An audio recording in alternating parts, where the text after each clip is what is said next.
el presidente Santos, conocedor de las triquiñuelas políticas, se preguntó por las andanzas de Gaitán, en qué anda Gaitán, y eso le preocupaba. Observaba con cuidado el efecto de su vehemente verbo y la influencia y ventajas que como perseguido político estaba adquiriendo. Lo alarmó que Gaitán declinara la alta investidura de la Corte Suprema de Justicia para no apartarse del escenario de la política, que era su hábitat natural. Sorpresivamente fue nombrado ministro de Educación Nacional. Aceptó el cargo y presentó un programa para promover la cultura en el pueblo, crear restaurantes escolares, fundar escuelas ambulantes, garantizar a los niños el calzado escolar, auspiciar la enseñanza industrial y eliminar los gastos suntuarios. Él, que fue por vocación un educador, estimó que ese programa lograría para los estudiantes colombianos lo que el Congreso le negó al no aprobar la reforma de educación primaria que había contribuido a impulsar. Cuando él fue ministro de Educación, pero lucían esa plata en ese ¿se vio el progreso en las escuelas o no se vio? Claro que se vio. Que después vino la leche y la cosa ahí. ¿Cómo no? Nos dieron, sí. Surgió un enfrentamiento con las mayorías del Congreso. Se agudizó la crisis y la presión lo obligó a renunciar al cargo de ministro.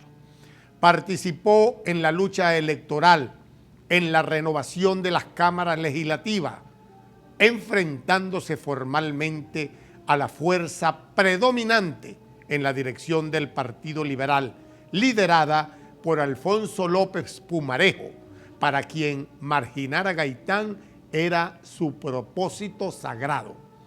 Sorpresivamente, la Asamblea Departamental de Nariño lo eligió senador de la República. La vida política de Gaitán sigue en ascenso. En 1939 es elegido como magistrado de la Corte Suprema de Justicia. En febrero de 1940, el presidente Eduardo Santos lo nombra ministro de Educación. Y en 1942 es senador de la República y luego presidente del Senado. Sino por el surco y la tierra donde ha aprendido, sino en razón de las tumbas donde tiene el alimento para su futuro. En 1942 se planteó la candidatura de Carlos Arango Vélez y Gaitán la respaldó con entusiasmo, adversando la ambición reeleccionista de Alfonso López Pumarejo. Alrededor de la figura de Arango Vélez figuraba una coalición de liberales y conservadores. Aún así, Gaitán prefirió respaldarlo antes que colocarse en contra de lo que había sido su posición principista frente a la reelección. Ella, decía, entraña un grave peligro para la supervivencia de la democracia en regímenes férreamente presidencial como el colombiano.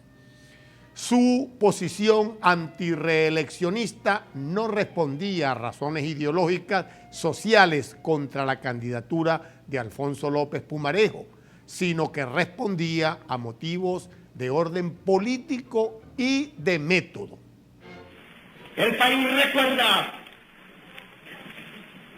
que cuando Arango Vélez saltó a la arena, saltó como he saltado yo en contra de lo que yo llamo el régimen oligárquico, que no es precisamente tener dinero ni tener posiciones, sino manejar el país con el criterio con que nos están manejando y nos pretenden manejar a la espalda de la opinión pública.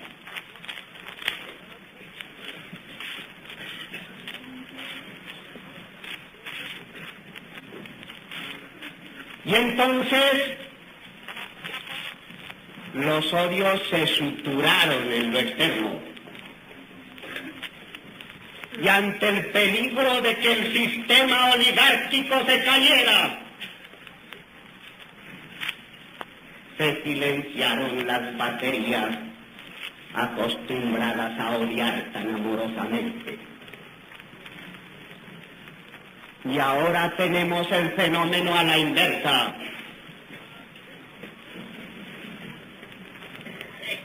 Ya no es la personalidad ilustre de Eduardo Santos abriéndole el paso al entonces candidato popular, el doctor López.